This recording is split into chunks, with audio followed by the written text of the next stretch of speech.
لله نحمده ونستعينه ونستغفره ونعوذ بالله من شرور أنفسنا وسيئات أعمالنا ومن يهده الله فلا مضل له ومن يضلله فلا هادي له وأشهد أن لا إله إلا الله وحده لا شريك له وأشهد أن محمدا عبد الله ورسوله أما بعد فإن خير الحديث كتاب الله وخير الهدي هدي محمد صلى الله عليه وآله وسلم وشر الأمور محدثاتها وكل محدثة بدعة وكل بدعة ضلالة وكل ضلالة في النار. نعوذ بالله السميع العليم من الشيطان الرجيم. بسم الله الرحمن الرحيم. يا أيها الذين آمنوا اتقوا الله حق تقاته ولا تموتن إلا وأنتم مسلمون. يا أيها الناس اتقوا ربكم الذي خلقكم من نفس واحدة وخلق منها زوجها وبث منهما رجالا كثيرا ونساء واتقوا الله الذي تساءلون به والأرحام إن الله كان عليكم رقيبا. يا أيها الذين آمنوا اتقوا الله وقولوا قولا سديدا يصلح لكم أعمالكم ويغفر لكم ذنوبكم ومن يطع الله ورسوله فقد فاز فوزا عظيما. أرسله بالحق بشيرا ونذيرا وداعيا إلى الله بإذنه وسراجا منيرا. وقال تعالى في موضع آخر قال الله تبارك وتعالى في القرآن الكريم العظيم فأعوذ بالله السميع العليم من الشيطان الرجيم.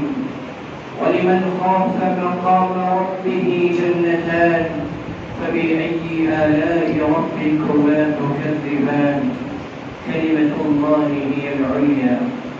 اللهم أرنا الحق حقا وارزقنا اتباعه وأرنا الباطل باطلا وارزقنا اجتنابه.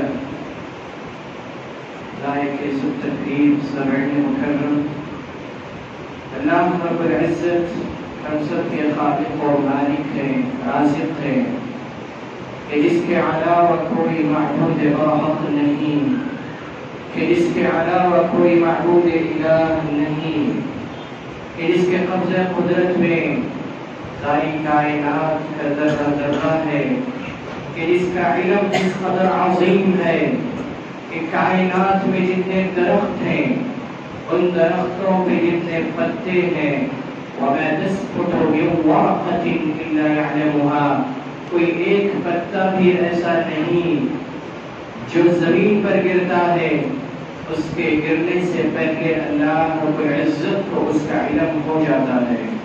اس قدر عظیم علم والا ہے کہ جس نے ہماری رہبری اور رشد و ہدایت کے لیے پیغمبروں کے سلسلے کو جاری کیا، اس کے آخری کڑی اس ہستی کو بنایا کہ جس جیسی ہستی ساری کائنات میں آج تک پیدا نہیں کی گئی. کون ہے وہ ہستی؟ وہ ہستی مبارک محمد رسول اللہ صلی اللہ علیہ وآلہ وسلم. درود و سلام ہو تمام پیغمبروں پر، بالخصوص اس ہستی مبارک پر کہ جن کو اللہ رب العزت نے سرتاج رسول بنایا، امام الانبیاء بنایا. اللهم صل على محمد وعلى آل محمد كما صليت على إبراهيم وعلى آل إبراهيم إنك حميد مجيد وبارك على محمد وعلى آل محمد محمد كما باركت على إبراهيم وعلى آل إبراهيم إنك حميد مجيد.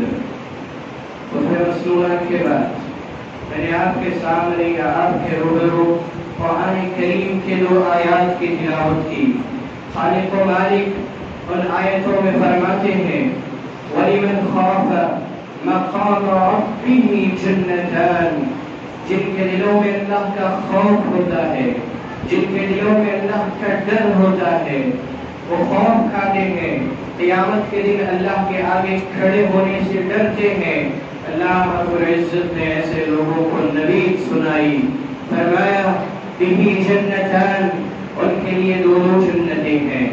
مفسرین اس آیت کی تفسیر میں لکھتے ہیں کہ 2 جنتوں سے مراد یہ ہے کہ 2 جنتیں ایسی ہیں جن کے سارے برتن سونے کے ہیں، اور 2 جنتیں ایسی ہیں جن کے سارے برتن چاندی کے ہیں.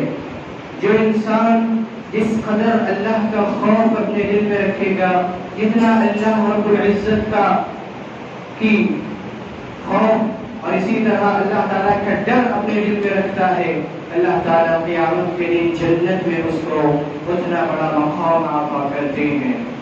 اللہ تعالیٰ کا ڈر جن لوگوں کے دلوں میں ہوتا ہے، خواہ مرد ہو یا عورت، یقین جانیے جن دلوں میں اللہ کا ڈر ہے وہ دن 24 گھنٹے اللہ کی عبادت کر رہے ہیں. یہ لمحے لمحے کی عبادت ہے، یہ منٹ منٹ کی عبادت ہے، اور یہ سیکنڈ سیکنڈ کی عبادت ہے. اللہ رب العزت کا خوف، اللہ کا ڈر اپنے دل میں رکھنا، اس کا مطلب کیا ہے؟ اس کا مطلب یہ ہے کہ انسان اللہ کے عذاب سے ڈرے، انسان اللہ رب العزت کے غصے سے ڈرے، انسان قیامت کے دن سے ڈرے، انسان جہنم کی ہولناکیوں سے ڈرے، انسان قبر کے عذاب سے ڈرے. یہ ساری کی ساری شکلیں وہ ہے جو انسان اپنے دل میں رکھتا ہے تو وہ اللہ رب العزت سے ڈرنے والا ہے. اللہ رب العزت قرآن کریم میں جو لوگ اللہ تعالیٰ سے ڈرتے ہیں ان لوگوں کے لیے بہت ہی انعامات کا ذکر اللہ نے اپنے کلام میں کیا. فرمایا فإن الجحيم هي المأوى وأما من خاف مقام ربه ونهى النفس عن الهوى.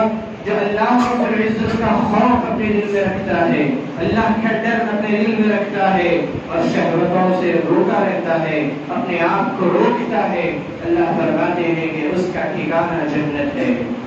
اللہ کا خوف دل میں رکھنا، اللہ کا ڈر دل میں رکھنا، یہ پیغمبرانہ صفت ہے. ابراہیم علیہ السلام جیسی شخصیت جن کو خالق و مالک نے اپنا خلیل بنایا، اپنا دوست بنایا، لیکن کس قدر ان کے دل میں اللہ کا ڈر ہے اور کس قدر قیامت کا ڈر ہے. ابراہیم علیہ السلام اللہ رب العزت سے دعا کر رہے ہیں وَلَا تُحْزِنِي يَوْمَ يُبْعَثُونَ يَوْمَ لَا يَنفَعُ مَالٌ وَلَا بَنُونَ. قیامت کی ہولناکی سے ڈرتے ہوئے اللہ سے دعا کر رہے ہیں کہ اے اللہ جس دن تو لوگوں کو دوبارہ اٹھائے گا اس دن تو مجھے بچا لینا. جس دن یوم لا ينفع مال ولا بنون، جس دن انسان کے نہ اس کا مال کام آئے گا اور نہ اس کے بیٹے اس کو کام آئیں گے. الا من اتى الله بقلب سلیم، سوائے اس کے جو قلب سلیم لے کے اللہ رب العزت کے پاس جاتا ہے.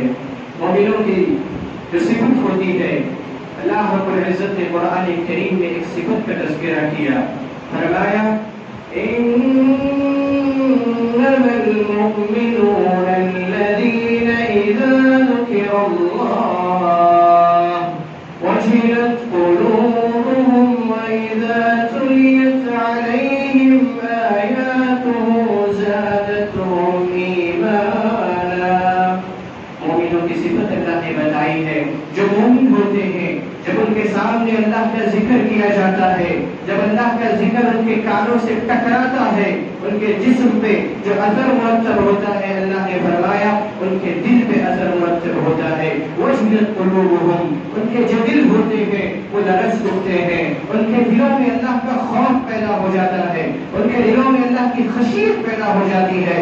اور کیا ہوتا ہے جب اللہ کے کلام کی آیتیں سنتے ہیں زیادتهم ایمانا، ان کا ایمان اور بڑھ جاتا ہے، ان کے ایمان میں زیادتی ہو جاتی ہے اور وہ ایک یقین اور پختہ ایمان والے بن جاتے ہیں. اللہ رب العزت نے قرآن کریم میں جو اللہ تعالیٰ سے ڈرتے ہیں ان کے لیے بے شمار انعامات کا وعدہ کیا ہے.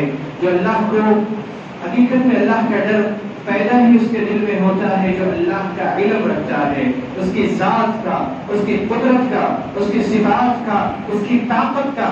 جس انسان کے پاس اللہ رب العزت کے بارے میں جتنا علم ہوتا ہے وہ اتنا اللہ سے ڈرتا ہے.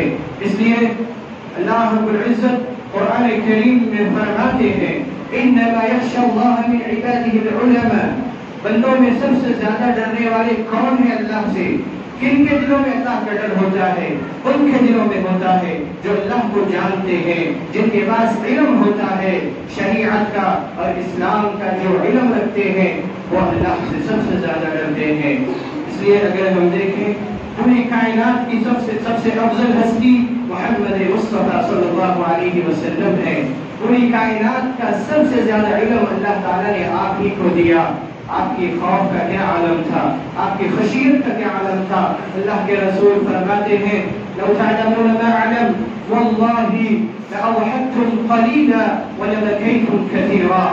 لوگوں اللہ کی قسم جو میں جانتا ہوں، جس کا مجھے اللہ نے علم دیا ہے، اس کے عذابات کا، اس کی پکڑ کا اگر تم جاننے لگ جاؤ تو یقین جانو تم دنیا کے اندر کبھی مسکراؤ گے نہیں، تم دنیا میں ہنسنا بھول جاؤ گے اور ہمیشہ روتے ہی رہو گے. یہ اللہ کے رسول کو اللہ نے علم دیا اور آپ کے دل کو مضبوط کیا کہ آپ مسکرایا بھی کرتے تھے. لیکن جس انسان کے پاس جتنا اللہ کا علم ہوتا ہے وہ اتنا اللہ سے ڈرتا ہے. فرشتے یہ اللہ رب العزت کے قریبی لوگ ہیں، ان کا خوف کا عالم کیا ہے. جب اللہ رب العزت آسمان دنیا پہ کلام کرتے ہیں فرشتوں کا عالم کیا ہوتا ہے. حالانکہ فرشتوں کے لیے نہ اللہ نے جنت بنائی ہے نہ جہنم بنائی ہے، نہ ان کا حساب و کتاب لینا ہے، لیکن اللہ کا خوف ان کے اندر کتنا ہے. جب اللہ رب العزت آسمان دنیا پہ کلام کرتے ہیں سارے فرشتے بے ہوش ہو جاتے ہیں. یہاں تک کہ فرشتوں کے سردار جبریل امین بھی بے ہوش ہو جاتے ہیں، بے ہوش میں آتے ہیں. فرشتے جبریل امین سے کہتے ہیں ماذا قال ربكم، جبریل تمہارے رب نے کیا کہا ہے؟ جبریل کہتے ہیں کہ ہمارے رب نے یہ کہا ہے. تو پتہ کیا چلا جس اللہ کے قریبی مخلوق جو فرشتے ہوتے ہیں یہ بھی اللہ سے خوف کھاتے ہیں. کیوں؟ سب سے زیادہ علم فرشتوں کو ہوتا ہے کیونکہ یہ اللہ کے قریب ہوتے ہیں. تو جو انسان جتنا اللہ رب العزت کے بارے میں علم حاصل کرتا ہے، اس کی قدرت کا، اس کی طاقت کا، اتنا اللہ رب العزت کا خوف اور خشیت اس کے دل میں پیدا ہو جاتی ہے. صحابہ کرام کی زندگیوں کو اگر ہم دیکھیں، کون وہ ہستیاں جن کے بارے میں اللہ رب العزت نے دنیا میں ہی جنت کی نوید سنا دی لیکن ان کے خوف کا عالم کیا ہے. ابو بکر صدیق رضی اللہ تعالی عنہ جیسی شخصیت، افضل البشر بعد الانبیاء. اللہ تعالیٰ نے انبیاءوں کے بعد اس روئے زمین پہ جن کو سب سے افضل ہستی بنایا ہے وہ ابو بکر صدیق رضی اللہ تعالی عنہ ہے.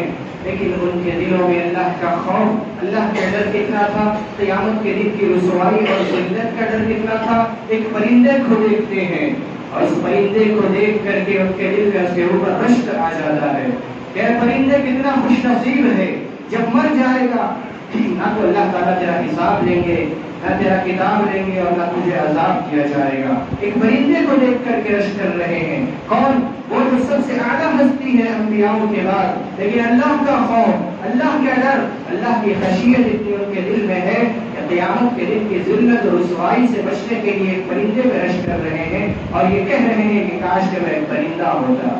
عمر رضی اللہ تعالی عنہ، کون؟ وہ عمر جن کے تعلق سے اللہ کے رسول نے دنیا میں فرمایا لو كان نبی بعدی لكان عمر، میرے بعد اگر کوئی دنیا میں نبی بنتے تو وہ عمر بنتے. وہ عمر رضی اللہ تعالی عنہ جو دنیا میں چلتے ہیں لیکن اللہ کے رسول نے جنت میں ان کے لیے محل کی خوش قسمت اور اسی طرح محل کی نوید سنا دی، اور دنیا میں رہ کر کے اللہ کے رسول نے فرما دیا کہ اے عمر تم جنتی ہو، تمہارا جنت میں میں نے محل دیکھا ہے۔ وہ عمر رضی اللہ تعالی عنہ، وہ شخصیت جن کے بارے میں کیسر کہا کرتا تھا کون ہے یہ عمر، اس کے نام اور رعب نے تو میرا کلیجہ کھا لیا ہے۔ ان کی شخصیت کا عالم یہ تھا، اور ان کے اندر ان کے دل میں اللہ کا خوف، اللہ کا ڈر اتنا تھا۔ ایک مرتبہ سورہ طور کی تلاوت کر رہے ہیں، اللہ رب العزت قرآن کریم میں فرماتے ہیں وَالطُّورِ وَكِتَابٍ مَّسْطُورٍ فِي رَقٍّ مَّنشُورٍ وَالْبَيْتِ الْمَعْمُورِ وَالسَّقْفِ الْمَرْفُوعِ وَالْبَحْرِ الْمَسْجُورِ۔ سورہ طور کی تلاوت کر رہے ہیں کون؟ عمر رضی اللہ تعالی عنہ۔ جب تلاوت کرتے کرتے اس آیت پہ پہنچتے ہیں إن عذاب ربك لواقع ما له من دافع۔ جب اس آیت پہ پہنچتے ہیں کہ یقیناً تیرے رب کا عذاب آ کے رہے گا، اسے کوئی روک نہیں سکتا اور اسے کوئی ہٹا نہیں سکتا۔ جب اس آیت پہ پہنچتے ہیں اس قدر اللہ کے عذاب اور اللہ کے غضبناکی کا ڈر ان کے دل میں آ جاتا ہے، اور اس قدر ان کے دل میں اللہ کی خشیت پیدا ہو جاتی ہے کہ ان کی آنکھوں سے آنسو جاری ہو جاتے ہیں، اور اتنا روتے ہیں کہ ایک مہینے تک بیمار ہو جاتے ہیں، اور ایک مہینے تک صحابہ کرام ان کی عیادت کرتے رہے۔ یہی وہ عمر رضی اللہ تعالی عنہ ہے کہ جن کے دل میں اللہ کا خوف، اللہ کی خشیت کیسی تھی۔ آج انسان چند نمازیں پڑھ لیتا ہے، یا اسی طرح پابندی کی طرف آ جاتا ہے، وہ یہ سمجھ بیٹھتا ہے کہ میں تو بڑا ہی عبادت گزار ہوں، میں تو بڑا ہی نیکوکار ہوں، مجھے تو اللہ تعالیٰ نے جنت کا سرٹیفکیٹ دے دیا ہے۔ لیکن حقیقت میں تو یہ وہ شخصیتیں ہیں جن کو اللہ نے سرٹیفکیٹ دے دیا کہ تم جنتی ہو، لیکن اس کے باوجود بھی اللہ کا ڈر، اللہ کا خوف ان کے دلوں میں تھا۔ ایک مرتبہ حذیفہ بن یمان رضی اللہ تعالی عنہ، یہ صاحب السر تھے، یہ رازدار رسول تھے، اللہ کے رسول نے منافق کون ہے یہ حذیفہ بن یمان رضی اللہ تعالی عنہ کو بتایا تھا۔ ایک مرتبہ عمر رضی اللہ تعالی عنہ حذیفہ رضی اللہ تعالی عنہ کے پاس جاتے ہیں اور کہتے ہیں کہ اے حذیفہ ذرا بتاؤ تو صحیح جن منافقوں کے نام اللہ کے رسول نے تم کو بتائے ہیں اور منافقوں میں کہیں عمر کا نام تو نہیں۔ اللہ اکبر۔ اس قدر خوف، خشیت کہ کہیں منافق نہ ہو جائے، کہیں اللہ کا عذاب ہم پہ نہ آ جائے، کہیں اللہ کا غصہ ہم پہ نہ نازل ہو جائے، یہ خوف، یہ خشیت ان کے دلوں میں ہوا کرتی تھی۔ عبداللہ بن مسعود رضی اللہ تعالی عنہ ایک مرتبہ راستے سے چل رہے ہیں، دیکھ رہے ہیں کہ ایک لوہار جو ہے وہ لوہا گرم کر رہا ہے، اس کے گرم کرنے کو دیکھ کر کے ان کے آنکھوں میں آنسو آ جاتے ہیں اور زار و افتخار رونے لگ جاتے ہیں۔ کیوں رو رہے ہیں؟ اس تصور سے رو رہے ہیں کہ لوہار جو لوہا گرم کر رہا ہے، اس کی مجال کے اس لوہار کے پاس سے جو گرم لوہا ہے وہ جا کر اپنے ہاتھ میں پکڑ لے۔ کوئی انسان اگر ایسا کرے گا تو اس کا کیا عالم ہوگا؟ لیکن قیامت کے دن جب یہ اعلان ہو جائے کہ یہ جہنمی ہے، اس کو جہنم میں پھینکو، تو جب جہنم میں پھینکا جائے گا جو دنیا کی آگ سے 69 درجے زیادہ ہے، تو جب اس جہنم میں اس گوشت کے جسم کو ڈالا جائے گا تو اس کا عالم کیا ہوگا؟ یہ خوف ان کے دلوں میں، یہ ڈر ان کے دلوں میں تھا۔ اور جب انسان اپنے دل میں اللہ کا ڈر پیدا کر لیتا ہے، اللہ کا خوف پیدا کر لیتا ہے، اللہ رب العزت اسے دنیا کے خوفوں سے بے خوف کر دیتے ہیں۔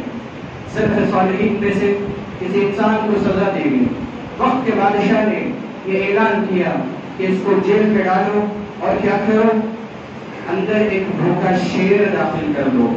لوگوں نے ویسے ہی کیا، ان کو جیل میں ڈالا گیا، بھوکا شیر اندر داخل کر دیا گیا۔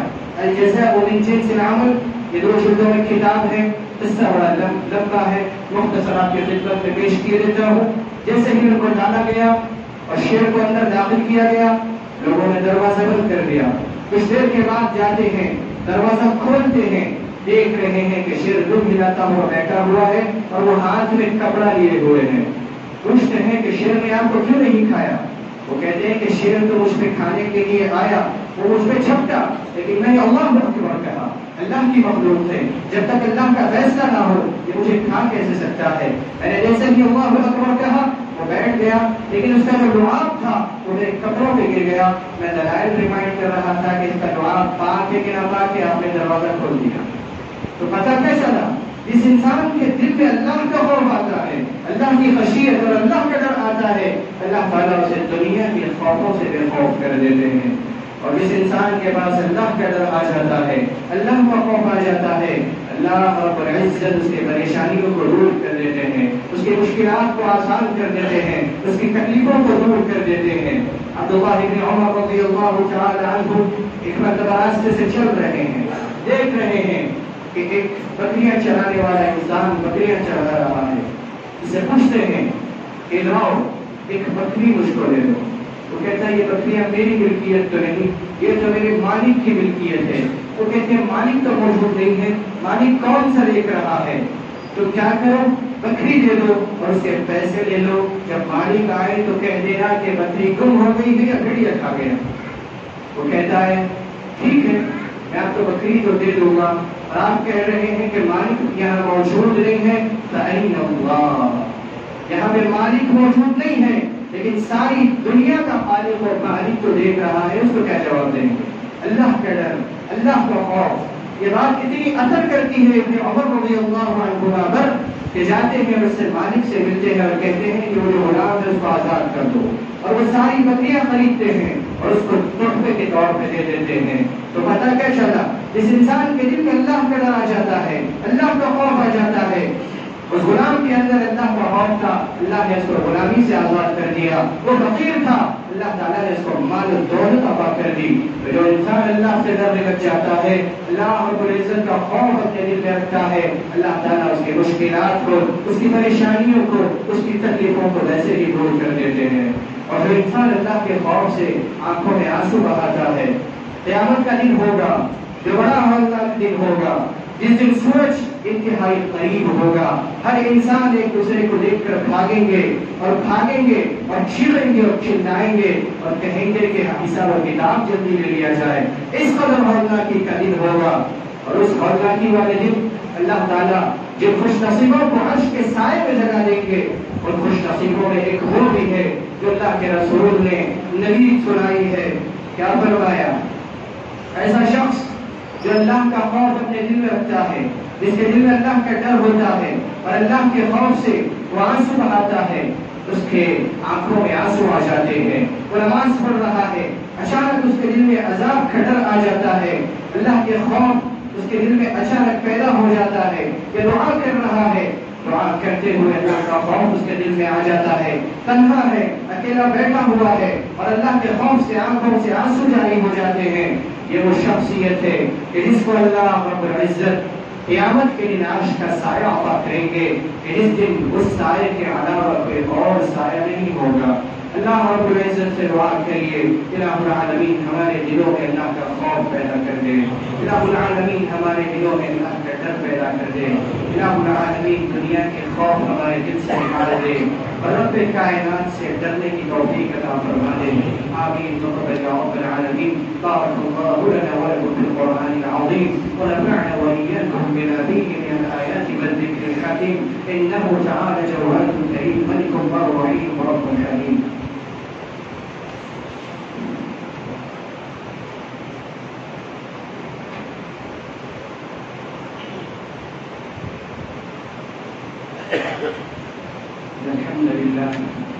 الحمد لله نحمده ونستعينه ونستغفره ونعوذ بالله من شرور انفسنا وسيئات اعمالنا.